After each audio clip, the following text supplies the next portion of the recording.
சுதந்திர இந்தியாங்கிறது ஒன்றும் இல்லை. பிரித்தானியர் ஆண்டார்கள், பதிலுக்கு இந்தியர்கள் ஆட்சி செய்கிறாங்க. கிழக்கிந்திய கம்பெனிக்கு பதில் ஒரு வடக்கிந்திய கம்பெனி ஆட்சி செய்யுது. நான் மொத்தமாக எடுத்து பார்த்தீங்கன்னா தொழிலாளர் மொத்தம் என்பது நேற்றைய ஒடுக்குண்ட சாதி, முதலாளர்கள் மொத்தம் என்பது நேற்றைய ஆதிக்க சாதி. ரெண்டுக்கு இடையில ஒன்று இருக்கு, இடைச்சாதிகள். அவங்க இன்னைக்கு நடுத்தர வர்க்கமா இருக்கிறாங்க. வர்க்கம் மட்டுமே இருக்குது, மற்றதெல்லாம் இல்லைன்னு பார்க்க கூடாது, தப்பது. வர்க்கம் இருக்கு, ரொம்ப அடிப்படையா இருக்கு. எல்லாவற்றையும் தீர்மானிக்க கூடியதாக வர்க்க போராட்டம் இருக்கு. முதியவர்கள், இளையவர்கள், ஆண்கள், பெண்கள், கிராமப்புற மக்கள், நகரப்புறத்தவர்கள், இந்த வேறுபாடுகள் எல்லாம் இருக்கு சமூகத்துல. வர்க்கம் அல்லாம இருக்கு. வர்க்கம் இருந்தாலும் இருக்கு, வர்க்கம் இல்லைனாலும் இருக்கு. இதுக்கு தான் என்ன பேருன்னா நான் கிளாஸ் என்டைட்டிஸ் பேர். வர்க்கம் அல்லாத கூறுகள், வர்க்கம் அல்லாத அமைப்புகள். இவற்றை நாம் சரிவர கணக்கில் எடுத்துக் கொள்ளவில்லை. அப்படி சரிவர கணக்கில் எடுத்துக் கொள்ளாததால் வர்க்கத்தை மட்டுமே கணக்கில் எடுத்துக்கொண்டு மீதமுள்ள அனைத்தையும் புறக்கணிப்பதற்கு பேர் தான் கிளாஸ் ரிடக்ஷனிசம். தமிழ்நாட்டில் இவர் நம்ம இனம்னு ஒருத்தர் உங்கள்கிட்ட அறிமுகப்படுத்தினா அதுக்கு பொருள் தமிழினம்னு பொருள் இல்லை. அதுக்கு பொருள் இவர் நம்ம ஜாதின்னு பொருள். ஒரு நாட்டில் குடியாட்சியத்தின் பெயரால் ஒரு இனத்தினுடைய ஆதிக்கம் நிலவுமானால் அதை டெமோக்ரஸின்னு சொல்லக்கூடாது, எத்னோக்ரஸின்னு சொல்லணும் என்பார்கள். இப்போ இலங்கையில் அப்படிதான். தேர்தல் இருக்கு, பெரும்பான்மையினருடைய ஆட்சி இருக்கு, எல்லாம் இருக்கு. ஆனால் அது டெமோக்ரஸி அல்ல, அது ஒரு எத்னோக்ரஸி. நீங்க இந்தியாவில் ரொம்ப நுட்பமாக ஆராய்ந்தீர்கள்னால் இந்தியன் டெமோக்ரஸியில் எப்படி எத்னோக்ரஸி வேலை செய்யுதுங்கிறத நீங்க பார்க்கலாம். ரொம்ப சிம்பிளான ஒரு உதாரணம் தான். நீங்க என்னத்த முக்குனாலும், எவ்வளவு பெரும்பான்மை வாங்கினாலும், எவ்வளவு பெரிய தேர்தல் வெற்றிகளை பெற்றாலும் இந்திய ஆட்சி மொழி என்பதை நீக்கிவிட்டு இந்தியாவின் எல்லா மொழிகளையும் ஆட்சி மொழிகள் ஆக்க முடியுமானா ஆக்க முடியாது. ஏன்னா இந்த கம்யூனிட்டிங்கிற சொல் இருக்க ரொம்ப கவனமா கையாளலைன்னா தவறா அர்த்தம் வந்துடும். ஏன்னா கம்யூன் என்பதிலிருந்து, பொதுங்கிறதுல இருந்து கம்யூனிட்டி. ஆனா கம்யூனல்னு மாறினா அது வகுப்புவாதம் ஆயிடும். அது ஒரு வகுப்பினுடைய பொதுவுக்கு மட்டும் வரும், மற்றவங்களுக்கு பொருந்தாதுன்னு. இப்ப கம்யூனிசம்னு வரும்போது அது பொதுமை ஆயிடுது. வணக்கம் தோழர்களே. தமிழ்நாடு இனி தொடர் அரசியல் வகுப்பில் இது 232வது நிகழ்வு. நாம் தொடர்ந்து சாதிகளின் தோற்றம், சாதிகளின் படிமுறை வளர்ச்சி, இதை பற்றி அடுத்தடுத்து தொடர்ந்து பார்த்துக்கிட்டு இருக்கிறோம். நம்ம இந்த வகுப்பை தொடங்குகிற போது தோழர் சிதம்பரநாதன் எழுதிய மானுடவியல் நோக்கில் தமிழகத்தில் சாதிகள் என்ற நூலை அடிப்படையாக வைத்து தொடங்கினோம். அந்த நூலினுடைய செய்திகளை நாம் புரிந்து கொள்வதற்கும் மேற்கொண்டு நம்முடைய ஆய்வை தொடர்வதற்கும் சில அடிப்படை உண்மைகளை நம் முன் வைத்துக் கொள்ள வேண்டும் என்கிற காரணத்தினால் ஒரு மானுடவியல் என்று சொல்வதைத்தான் நான் மாந்தரியல்னு சொல்றேன். ஆந்த்ரோபாலஜி. ஃப்ரெட்ரிக் எங்கெல்ஸினுடைய தலை சிறந்த ஒரு மாந்தரியல் நூல் தான் குடும்பம், தனிச்சொத்து, அரசு ஆகியவற்றின் தோற்றம். அந்த நூலினுடைய உள்ளடக்கங்களை நாம் சுருக்கமாக எடுத்து பார்த்தோம். அதனுடைய தொடர்ச்சியாகத்தான்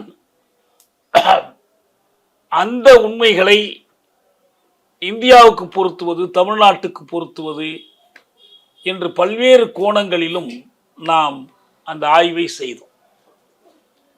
இப்ப மீண்டும் அந்த நூலிடம் திரும்பி செல்வதாக இருந்தால், நாம் இதுவரை வடநாட்டில் ஆரியர் வருகை, அது சாதி தோன்றுவதற்கு அதன் தாக்கம் என்ன, சாதிகள் சமூகத்தில் ஏற்பட்ட பொருளுற்பத்தி முறையில் ஏற்பட்ட மாற்றங்கள், வகுப்பு அல்லது வர்க்க வேறுபாடுகள் இவற்றின் இயல்பான விளைவாக தோன்றினவா அல்லது யாரேனும் வெளியிலிருந்து கொண்டு வந்து நுழைத்தார்களா என்ற வினாக்களுக்கு நாம் விடை கண்டோம். வடநாட்டில் ஆரிய கருத்தியல் ஆரிய பார்ப்பனர்களுடைய கருத்தியல், அவங்களுடைய ரிக்வேதம் உள்ளிட்ட வேதங்கள், புராணங்கள், ஸ்மிருதிகள், இதெல்லாம் குறிப்பாக ரிக்வேதத்தில் வருகிற புருஷ சூக்தம் எப்படி வர்ண சாதி பாகுபாட்டை நியாயப்படுத்துவதற்கும் ஒழுங்குபடுத்துவதற்கும் உதவியது.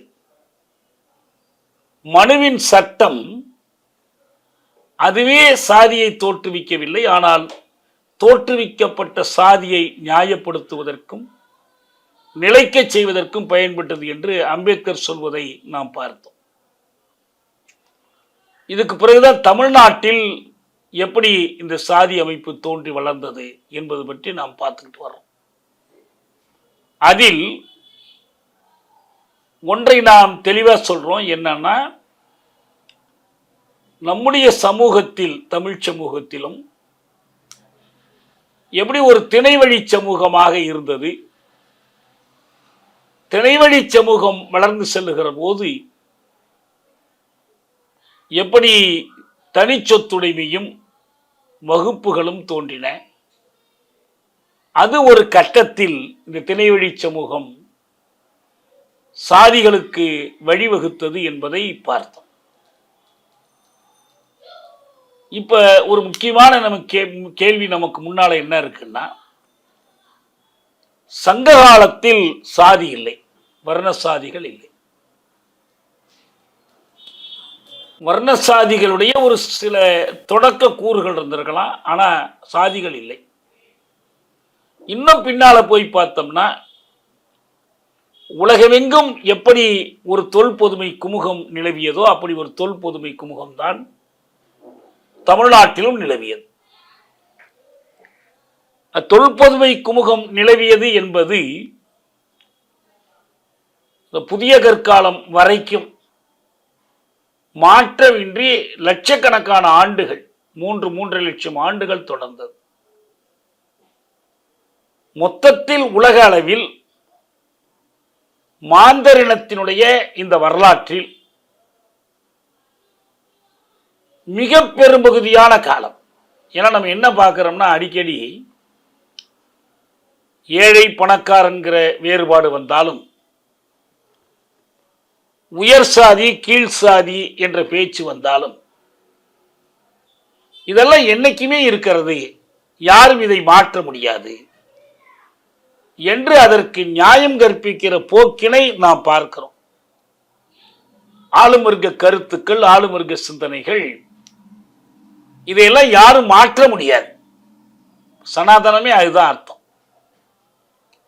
இதுக்கு மாற்றத்துக்கு வழி இல்லை. ஏன் மாற்றத்துக்கு வழி இல்லைன்னா, இதெல்லாம் கடந்த காலத்தில் ஏதோ ஒரு கட்டத்தில் தோன்றியவை அல்ல. வரலாற்றில் ஒரு கட்டத்தில் தோன்றியது இன்னொரு கட்டத்தில் மறையணும். ஒன்று பிறந்தது உண்டு என்றால் இறப்பு நிச்சயம். ஒன்று இறப்பு இல்லை என்றால் அதற்கு என்ன அர்த்தம்னா, பிறப்பே இல்லை என்று அர்த்தம். இது பிறக்கவே இல்லை. அப்ப பிறந்த காலம், பிறந்த இடம் என்ற பேச்சுக்கே இடம் இல்லை. இப்ப சனாதனம் என்பதற்கு தரப்படுகிற விளக்கம் அதுதான். ஆனால் வரலாற்று ஆய்வு எதை மெய்ப்பித்திருக்குன்னா, தொல்பொதுமை குமுகம் என்பது ஏடறிந்த வரலாற்றுக்கு உட்பட்டதல்ல. ஏடறிந்த வரலாறு என்பது அடிமை உடைமை சமுதாயத்திலிருந்து ஆரம்பமாகுது.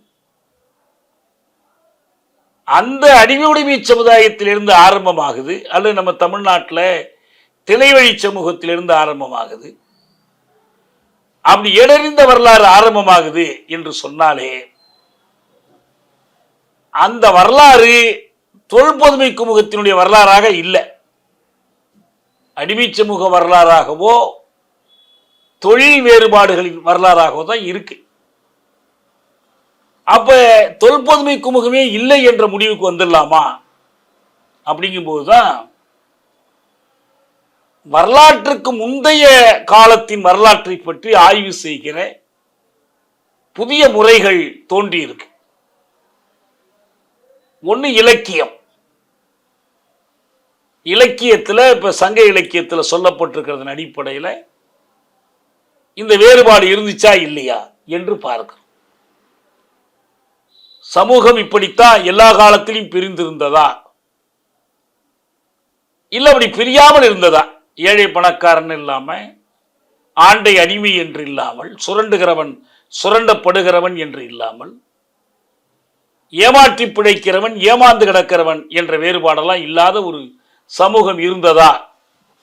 அப்படி இருந்திருக்கு என்பதற்கான இலக்கிய சான்றுகள் நம்மிடம் இருக்கு. அதுக்கும் மேல இலக்கியம் கூட கற்பனை இருக்கலாம், புலவர்கள் கற்பனை செய்து எழுதலாம். இப்ப கம்பரே ராமராஜ்யம்னு ஒரு கற்பனையை பத்தி எழுதுறார். எல்லாரும் எல்லா பெருஞ்செல்வமும் அடைதலாலே இங்கு இல்லாரும் இல்லை உடையாரும் இல்லை மாதோன்னு. எல்லாருக்கும் எல்லா பெருஞ்செல்வமும் கிடைக்கிறதுனால இருக்கிறவன் இல்லாதவனே இல்லை என்று அவருக்கு அது ஒரு கற்பனை. அது எனவே இலக்கியம் மட்டுமே நம்பகமானதா பத்தாது.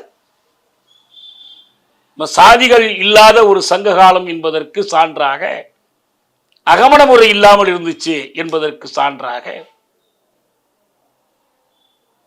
யாயும் யாயும் யாராகியரோ எந்தையும் நுந்தையும் எம்முறை கேளீர் என்ற பாட்டை எடுத்து காட்டுறோம்.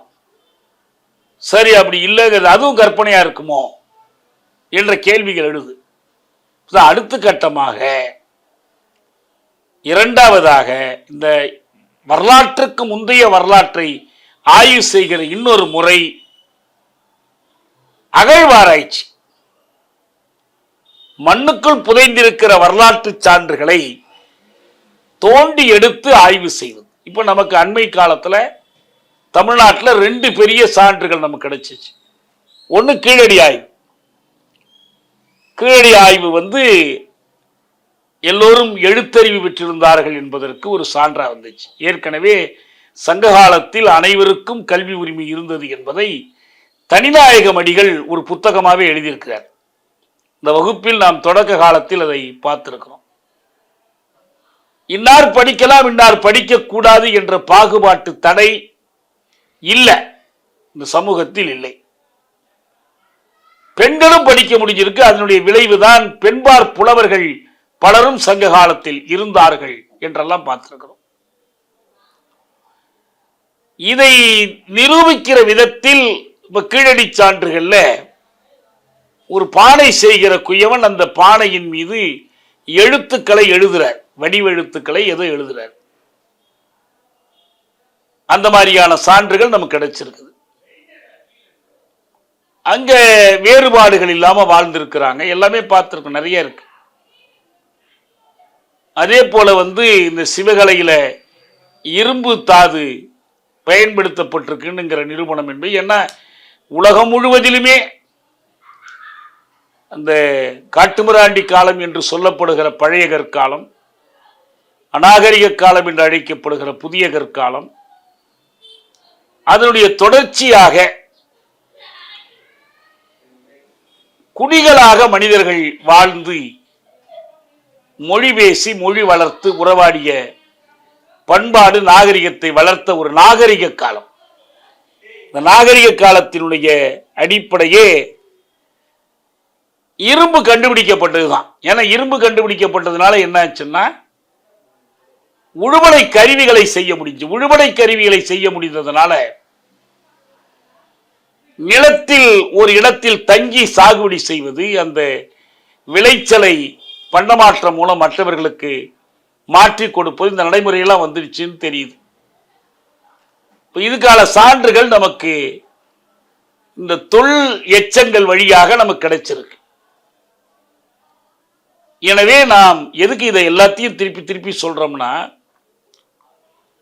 சாதி என்பது எக்காலத்துக்கும் உரியதல்ல. எப்படி வர்க்கம் அல்லது வகுப்பு என்பது முக்காலத்துக்கும் உரியதல்லவோ, அதே போல் சாதி என்பது எக்காலத்துக்கும் உரியதல்ல, முக்காலத்துக்கும் உரியதல்ல. சாதியற்ற ஒரு காலம் இருந்தது, சாதியற்ற ஒரு தமிழ் சமூகம் இருந்தது. இந்த சாதியற்ற நிலையிலிருந்து சாதியை நோக்கி அது எப்படி நகர்ந்து வந்தது என்பதை சில நூற்றாண்டுகள் கணக்கில் நம்ம பார்த்தோம்.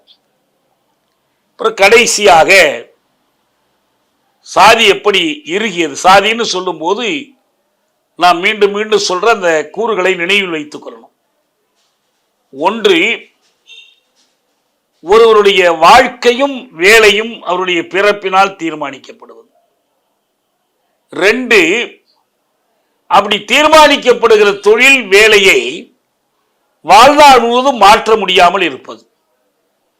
3, அகமண முறை. ஒரு குழுவிற்குள்ளதான் திருமணம் பண்ணிக்கணும், வெளியில பண்ணிக்க முடியாது. இந்த 3 கூறுகளும் இருக்கிற ஒரு குழுவுக்கு தான் சாதின்னு பேர்.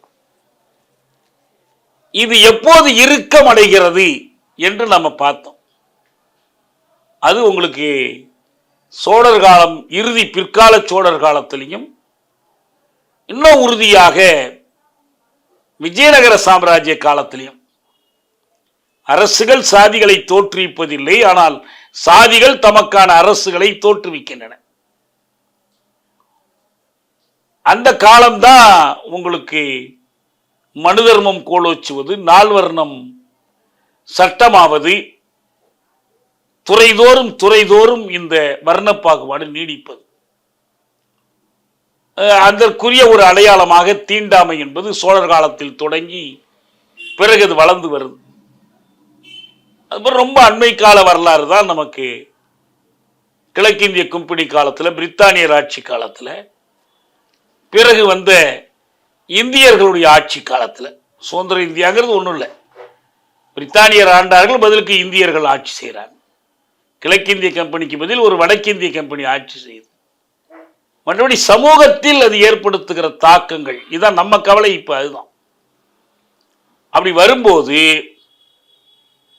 நம்ம ஒரு இதிலிருந்து இன்னொரு கட்டத்துக்கு நம்ம எங்க போறோம்னா, இந்த சாதி குழுக்கள்,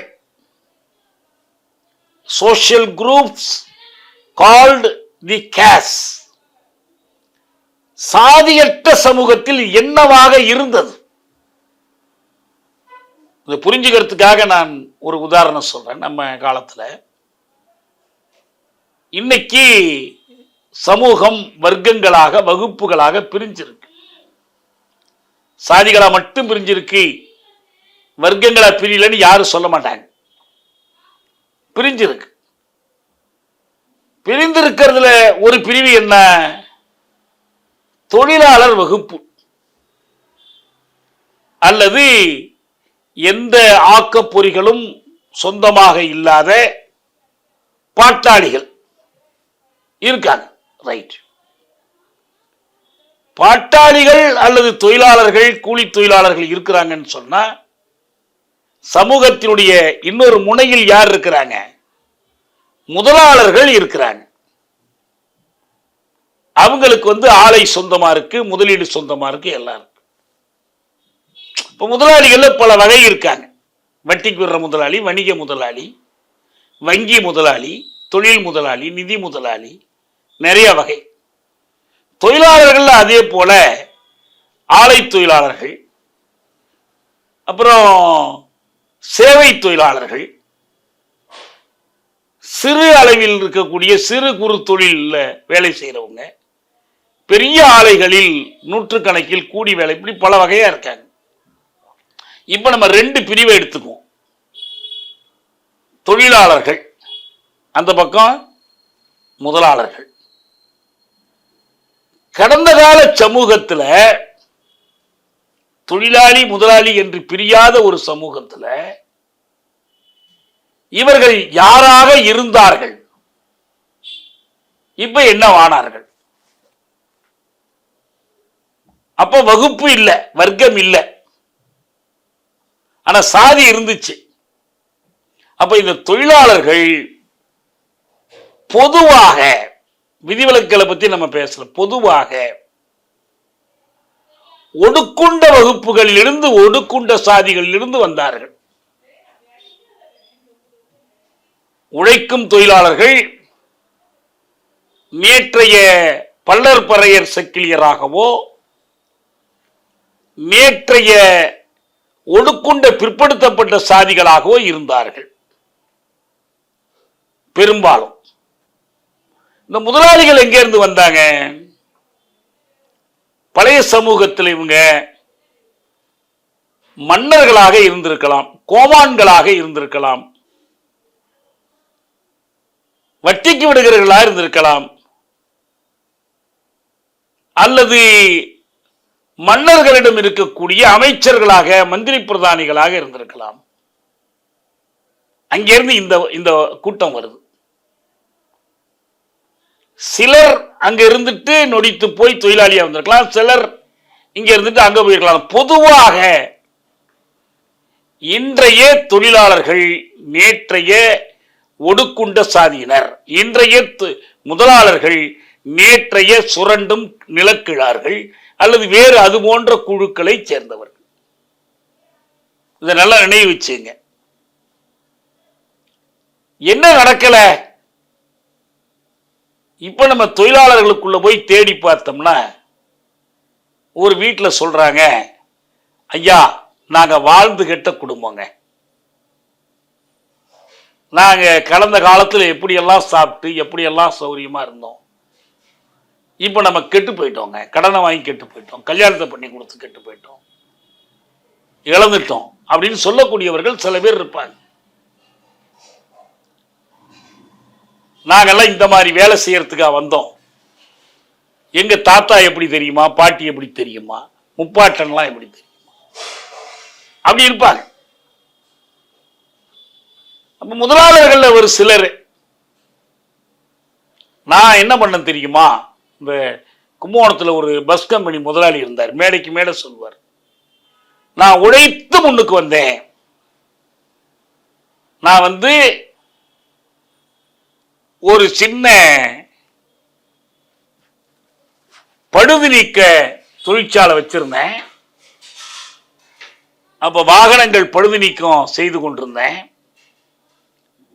அதுல கொஞ்சம் கொஞ்சமா நான் முன்னுக்கு ஒரு சிலரை வேலைக்கு அமர்த்தி இன்னைக்கு நான் ஒரு பஸ் முதலாளி அளவுக்கு வளர்ந்திருக்கிறேன் அப்படின்னு அவர் சொல்லுவார். சரி, எல்லாம் எவ்வளவு தூரம் சரி, பொய் மெய் அதெல்லாம் தனி விஷயம். ஆனால் இங்க ஒரு செய்தி மட்டும் ஞாபகம் வச்சுக்கணும், என்னன்னா இவர்கள் விதிவிலக்கானவர்கள், சில சமூக சூழலை பயன்படுத்தி கொண்டு வந்துட்டாங்க.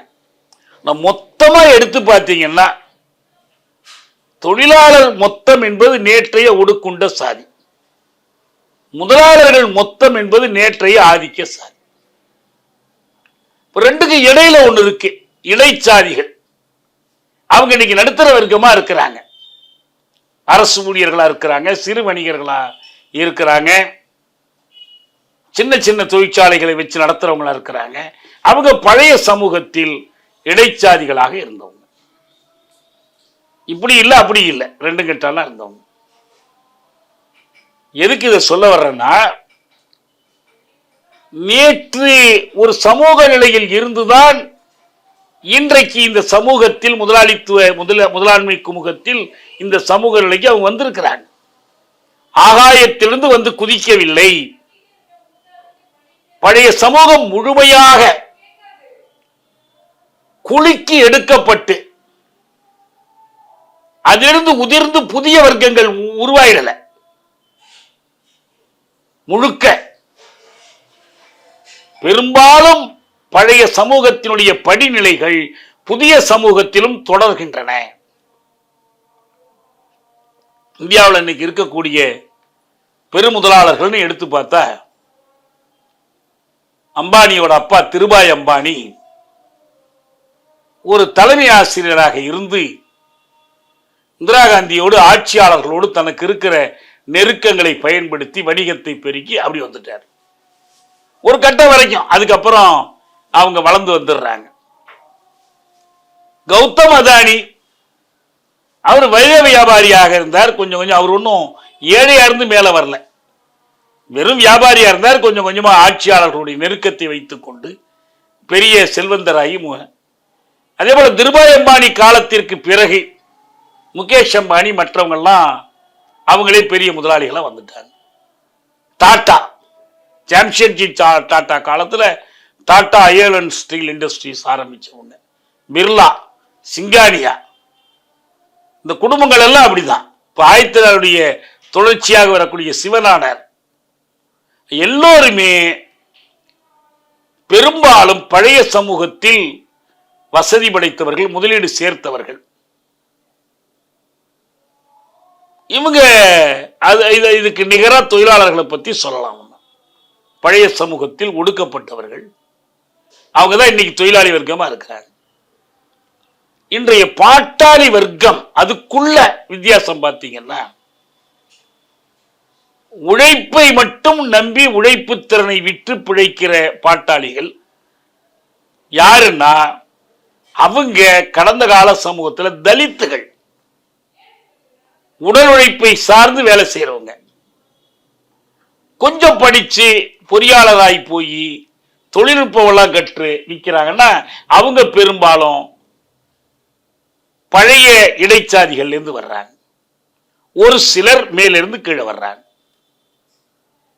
அந்த படிப்பு மற்றதெல்லாம் பயன்படுத்தி இப்படி நிறைய சொல்லலாம். அப்படி பார்க்கும்போது நம்ம அப்படியே அதை மறந்துடுங்க. இப்ப நினைவு வச்சுக் கொள்ள வேண்டியது என்னன்னா, இன்னைக்கு இருக்கக்கூடிய சாதிகள்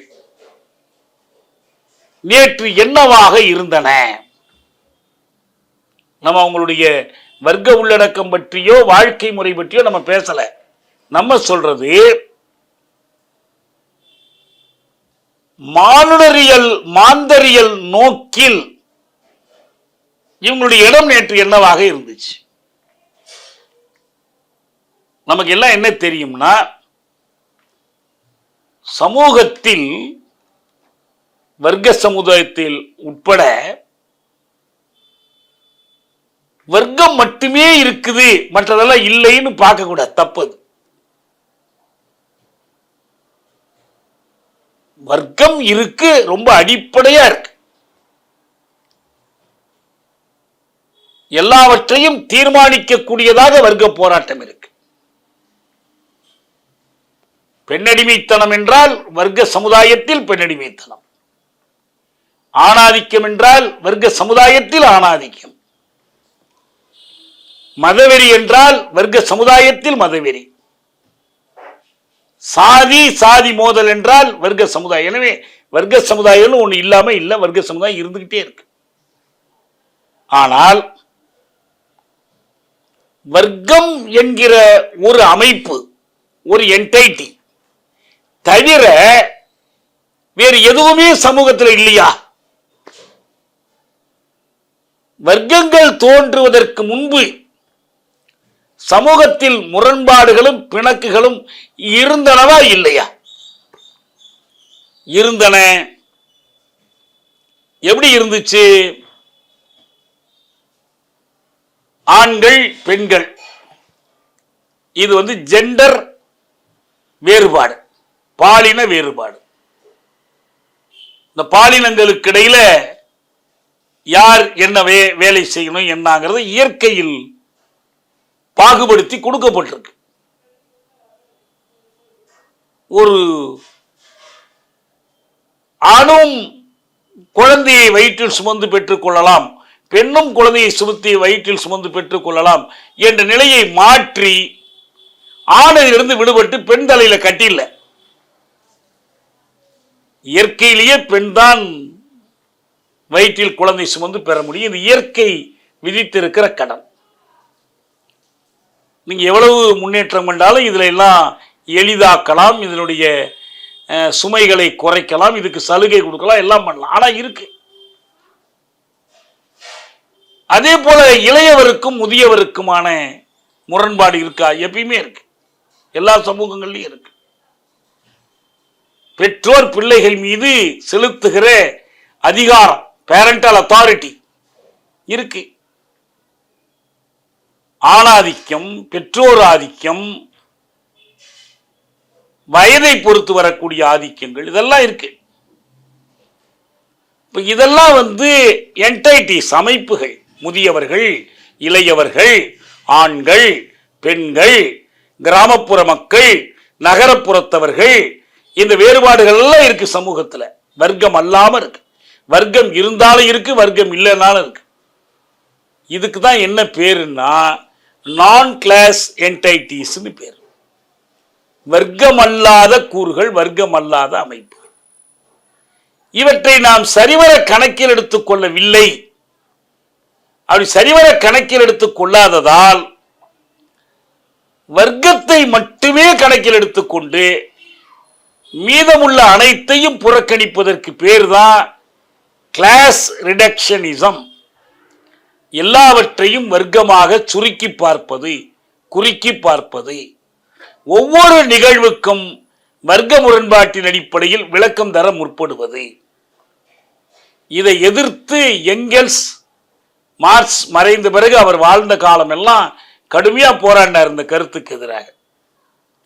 நான் கிளாஸ் என்டைட்டிஸ் என்னென்னலாம் நடக்குதோ அதனாலதான் அந்த அந்த குடும்பம் தனி சொத்து அரசே அந்த வகையில் ஒரு முக்கியமான படைப்பாக இருந்துச்சு. யார் இருக்கிறாங்க? பல்வேறு இனக்குழுக்கள். இந்த இனக்குழுக்கள் எவ்வாறு பிரிந்து கிடக்கின்றன என்பதையெல்லாம் ஆராய்ந்த. நம்ம அதுக்குள்ள திருப்பி போக வேணாம். இங்க ஒன்றை நான் முதல்ல தெளிவுபடுத்துறேன்.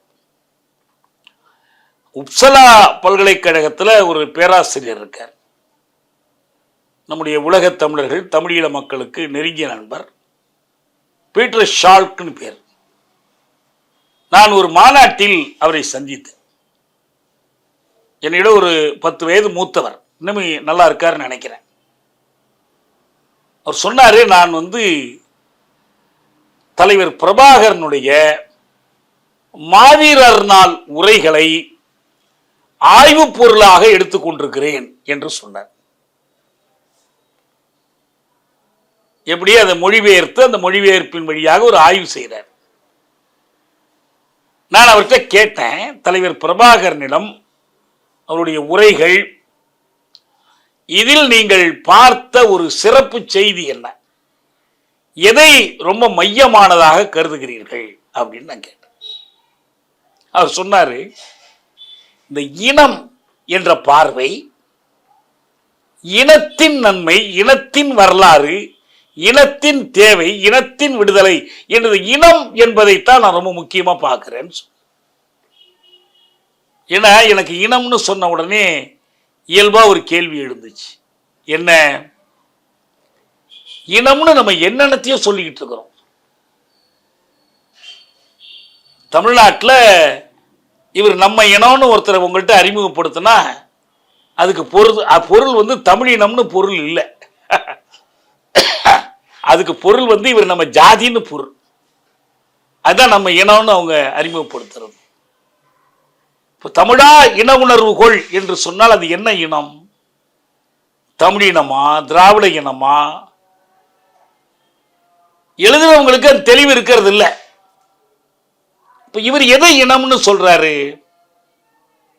நான் அப்ப அவர்கிட்ட கேட்டேன், இந்த இனம் என்பதை ஆங்கிலத்தில் நீங்க எப்படி எழுதுறீங்கன்னு கேட்டேன். இனம்னா ரேஸ்ன்னு எழுதலாம். சிங்கள இனம் சிங்களா ரேஸ், தமிழ் இனம் தமிழ் ரேஸ், அல்லது எத்னிக் கம்யூனிட்டி என்று எழுதலாம். இன சமுதாயம், இனக்குழு சமுதாயம். எத்னிக் என்பது அறிவியலில் ஒரு துல்லியமான சொல் கிடையாது.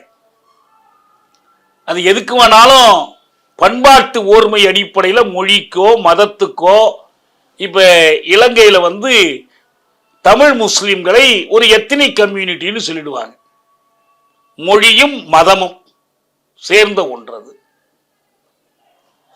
ஒரு நாட்டில் குடியாட்சியத்தின் பெயரால் ஒரு இனத்தினுடைய ஆதிக்கம் நிலவுமானால் அதை டெமோக்ரஸின்னு சொல்லக்கூடாது, எத்னோக்ரஸின்னு சொல்லணும் என்பார்கள். இப்ப இலங்கையில் அப்படிதான்.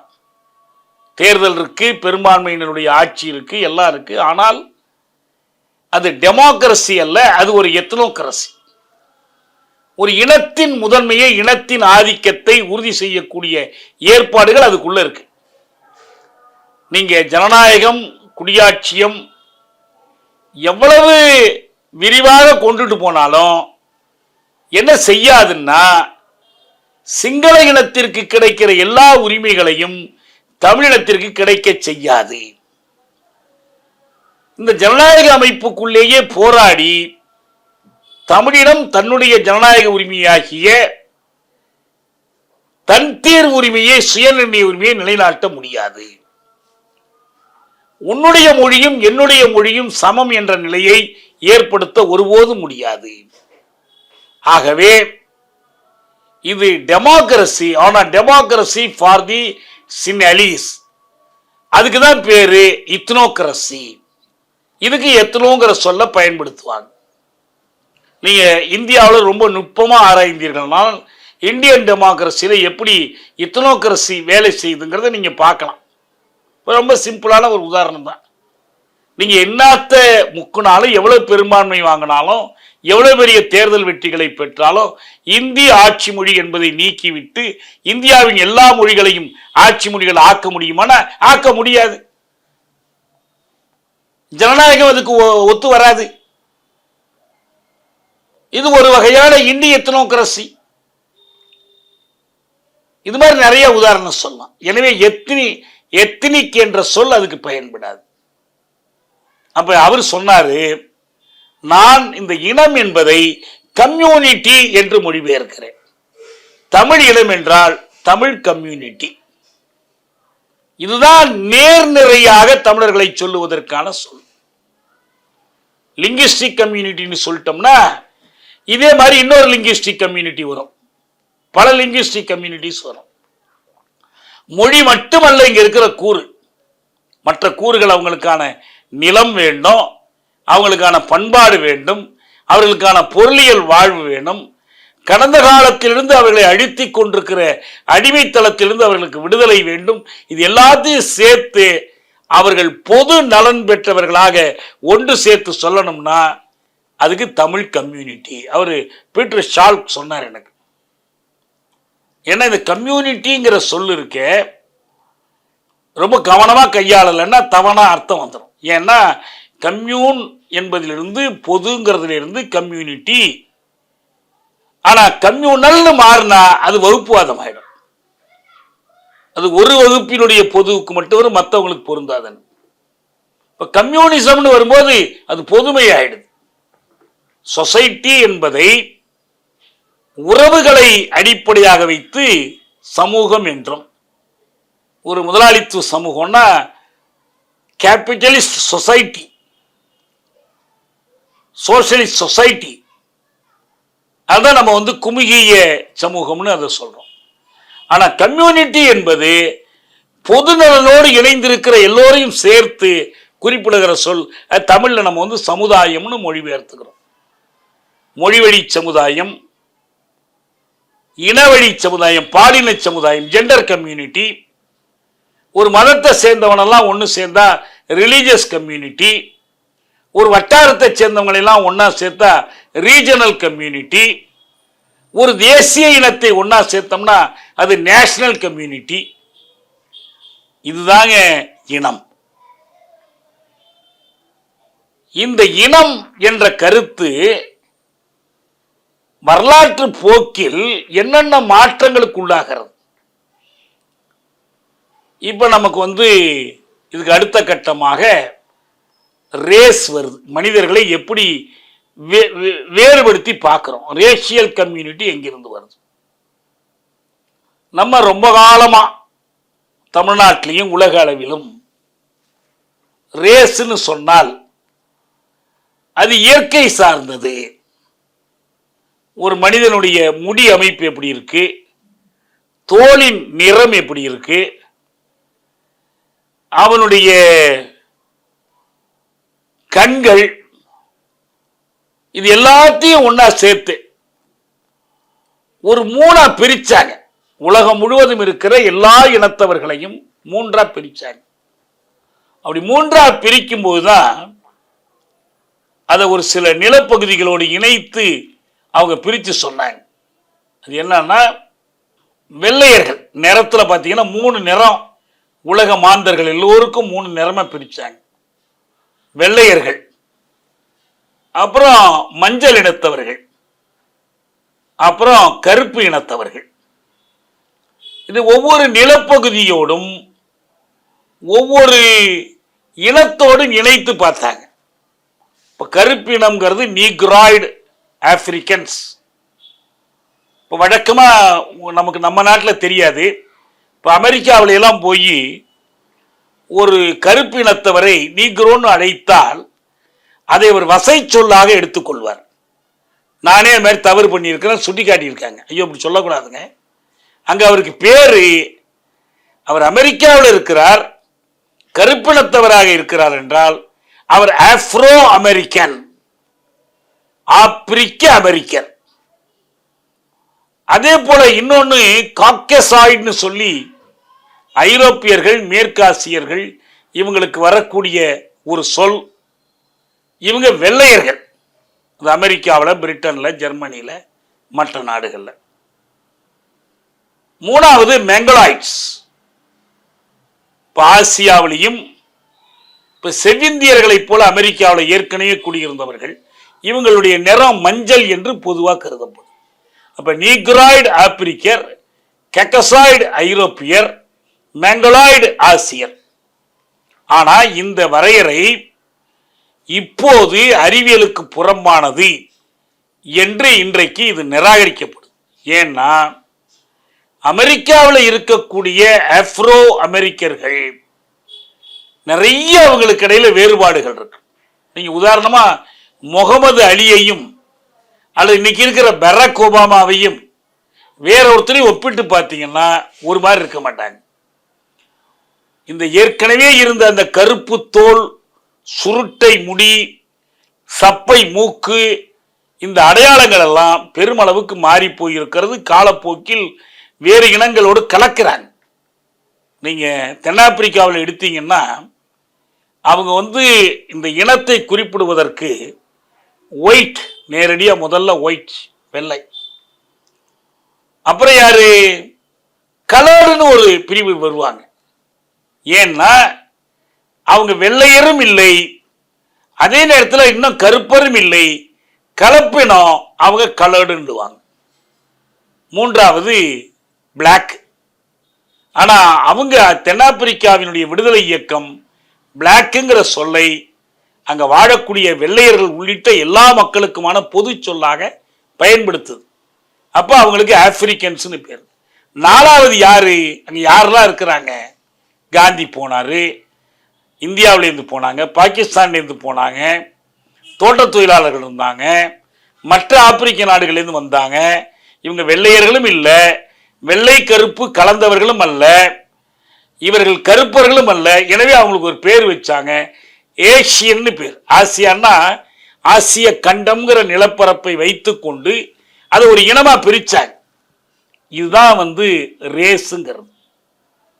அப்ப இனம் என்பது கம்யூனிட்டி, ரேஸ் என்பது நம்ம தமிழ்ல வித்தியாசப்படுத்துறதுக்காக என்ன பண்றோம், மரபினம் என்று சொல்றோம். ஏன்னா நேஷனல் கம்யூனிட்டின்னா தேசிய இனம், இது மரபினம். இப்ப இதற்கு தாண்டி ஒரு ரேஸ் பூரா ஒரு கூட்டமா இல்லை, ரேஸுக்குள்ளேயே பல பிரிவுகளா இருந்தாங்க. அதுதான் ஒவ்வொன்றும் ஒரு ட்ரைப். நம்ம ட்ரைபை பழங்குடிகள்னு சொல்றோம்.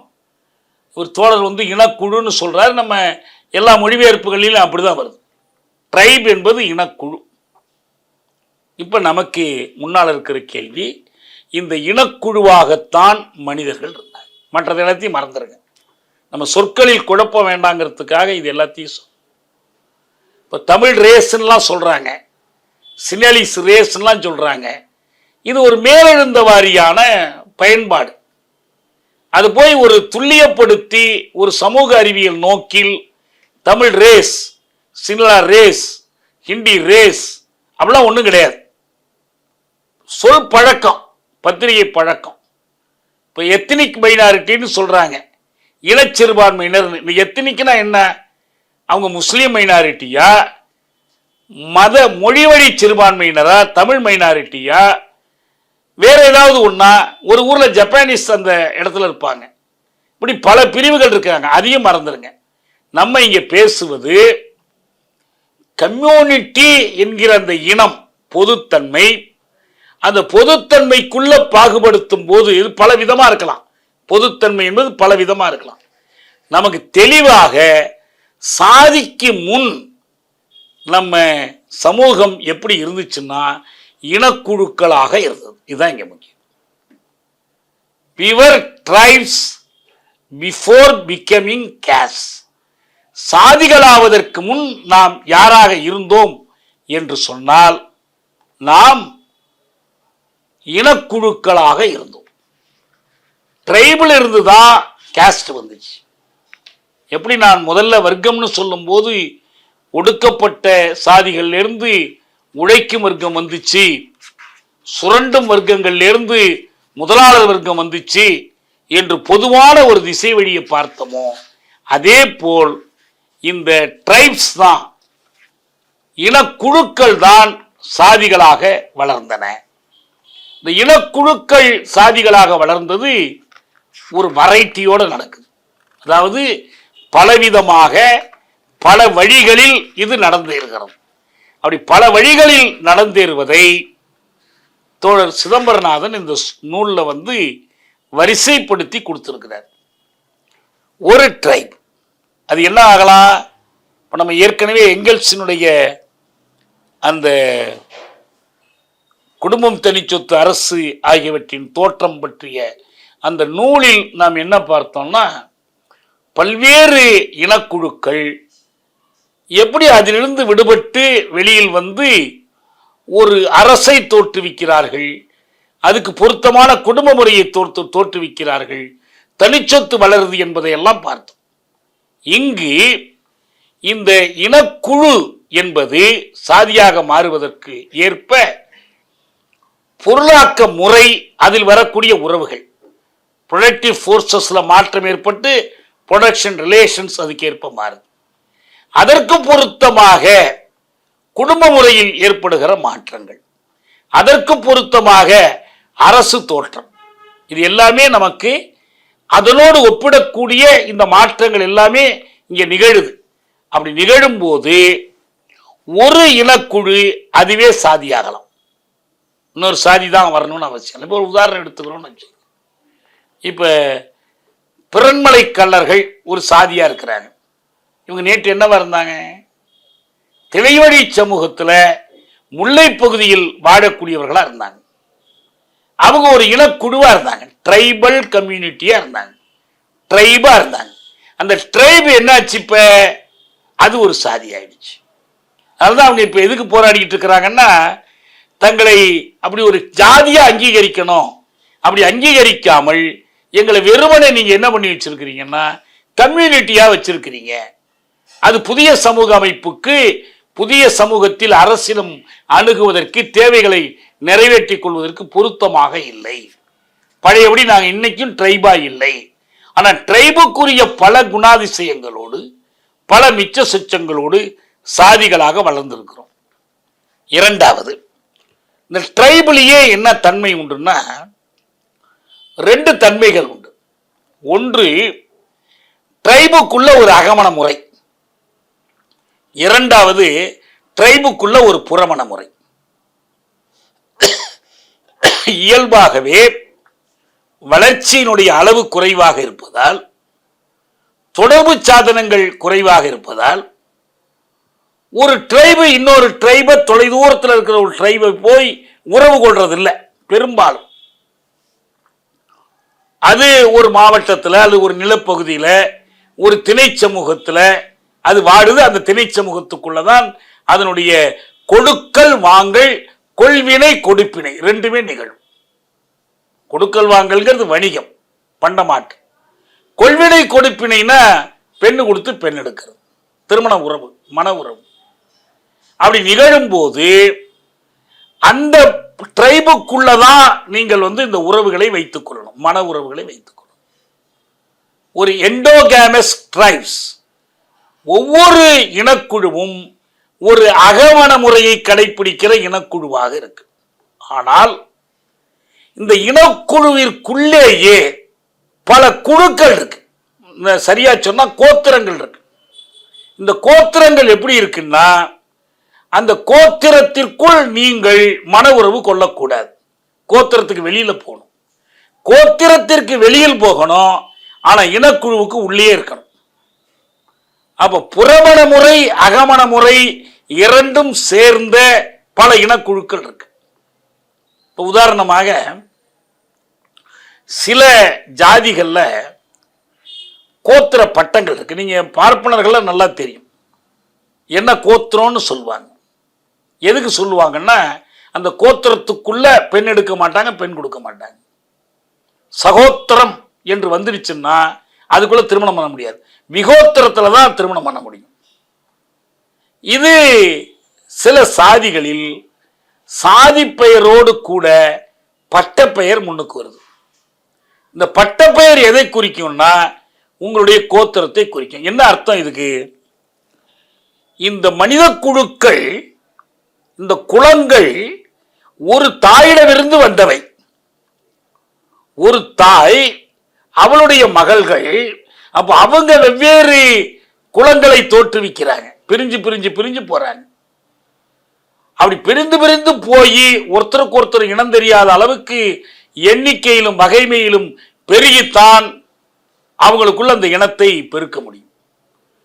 அப்படி வரும்போது இந்த வெவ்வேறு தாய் மக்கள்ங்கிறதை அடையாளம் காட்டுவதற்கு இந்த பட்டப்பெயர்கள் உதவுது. எந்த காரணத்தினாலேயோ அது வந்திருக்கும். இப்ப கள்ளர்கள்ல வாண்டையாரும் இன்னொரு வாண்டையாரும் பெண் கொடுத்து பெண் எடுக்க முடியாது. ஏன்? அவர்கள் பங்காளிகள்னு பேர். பங்காளி குழுக்கள் சேர்ந்ததுதான் ஒவ்வொரு சாதி. அப்ப இங்க என்ன அர்த்தம்னா இது போன்ற பங்காளி குழுக்கள் சேர்ந்து ஒரு இனக்குழுவாக இருப்பது போலவே இரண்டு இனக்குழுக்கள் சேர்ந்து ஒரு சாதி ஆகலாம். இது இரண்டாவது வழிமுறை. Tribe consisting of several families. ஒரு இனக்குழு பல பங்காளிகள் குழுக்களை உள்ளடக்கியது, அது ஒரு சாதியாக இருக்கலாம். 3, வெவ்வேறு இனக்குழுக்கள் ஒன்று சேர்ந்து அது ஒரு சாதியாகலாம். நம்ம பின்னால கொஞ்சம் சான்றுகளோடு பார்க்கலாம். இப்போ இன்னும் கொஞ்சம் பெருசு, ஃபெடரேஷன் இல்லாமல் ஒரு கான்ஃபெடரேஷன் ஆகலாம். அப்போ தனித்தனி ஆட்களை கொண்ட இனக்குழுக்களின் ஒருங்கிணைப்பு ஒரு சாதியாதல். இப்படி 5 வழிகளில் இனக்குழு சாதியாவதாக நம்ம தோழர் சிதம்பரநாதன் விளக்கி சொல்றார். பின்னால் அதுக்கு சான்றுகளும் கொடுக்கிறாரு. நம்ம இதை நல்லா புரிஞ்சுக்கிட்டோம்னா போதும். அதாவது நாம் இனம் என்று எதை சொல்றோம், இனக்குழு என்று எதை சொல்றோம், சாதி என்று எதை சொல்றோம். நம்ம பேச்சு வழக்கில் வர்றதெல்லாம் இல்லை. இந்த பெண் சாதி ஆண் ஜாதி மாதிரி ஜாதி ஆக்கிடக்கூடாது, அல்லது இது கீழ்ச்சாதி அந்த அர்த்தத்துலாம் இல்லை. இங்கே தெளிவான சமூக அறிவியல் பொருளில், மாந்தரியல் பொருளில், ஆந்த்ரோபாலஜிக்கல் சென்ஸ்ல எது இனம், எது இனக்குழு, எது சாதி, இந்த புரிதல் அடிப்படையில் இந்த மாற்றங்களை நாம் புரிந்து கொள்ளணும். அப்படி பார்க்கும்போது தான் நமக்கு ஒரு முக்கியமான வியப்புக்குரிய ஒரு செய்தி கிடைக்குது. அதுதான் நம்முடைய கால்டுவெல், மொழி ஆய்வில் ஈடுபட்ட கால்டுவெல், திராவிட மொழிகளின் ஒப்புலக்கணம் எழுதிய கால்டுவெல் இந்த மொழி ஆராய்ச்சியை நான் ஏற்கனவே சொல்லும்போது கூட இந்த வரலாற்றுக்கு முந்தைய வரலாற்றை கற்றுக்கொள்வதற்கு உதவுகிற வழிகள்னு சொன்னேன். அது அகழ்வாராய்ச்சி, அப்புறம் இந்த ஜெனட்டிக்ஸ் மரபணுவியல் ஆராய்ச்சி, அதெல்லாம் நம்ம ஏற்கனவே விரிவாக பார்த்துருவோம். அதுக்குள்ள நான் அதிகமாக சொல்ல. அதுபோல் இன்னொன்று மொழி நூல் ஆய்வு. இப்போ அது சில நேரத்தில் தவறுக்கும் இட்டு செல்லுது. ஒரு குமரிக்கண்டம், லெமூரியா போன்ற புனைவுகளுக்கு வழி செய்தது இந்த மொழி நூல் ஆய்வில் மிக அதிகமாக நம்பி இருந்தது தான். அந்த மாதிரியான தவறுகளுக்கும் வருது. ஆனால் கால்டுவெல் அவருடைய மொழி நூல் ஆய்வை சமூக ஆய்வாக நிகழ்த்தினார். ஒரு கொற்கையில் போய் தொல்பொருள் ஆய்வு பண்ணார். அதுபோல சில மேற்கத்திய மொழிகளுக்கும் இந்த திராவிட மொழிகள் என்று அவர் அழைத்த அந்த மொழிகளுக்குமான உறவின் அடிப்படையில் அவர் சில சமூக ஆய்வுகளை செய்தார். அதுவும் இந்த ஆய்வுக்கு பயன்பட்டிருக்கு. நம்ம அதை அடுத்த பகுதியில் பார்ப்போம். இன்றைக்கு இத்தோடு நான் நிறைவு செய்கிறேன்.